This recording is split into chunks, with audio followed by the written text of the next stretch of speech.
जे तरीका से फुहरपंथी अश्लीलता बढ़ रहा बा, तही से दू लाइन हम यूट्यूब के माध्यम से आप सबके बीच रखब।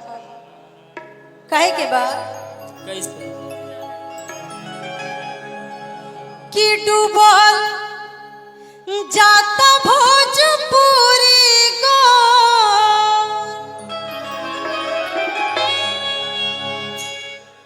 डूबल जाता भोजपुरी गो, आर करी मोर विचार पे।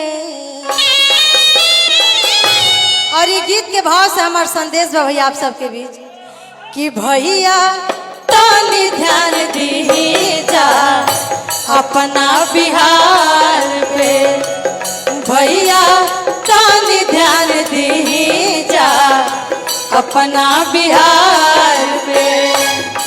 डूबल जाता भोजपुरी गो,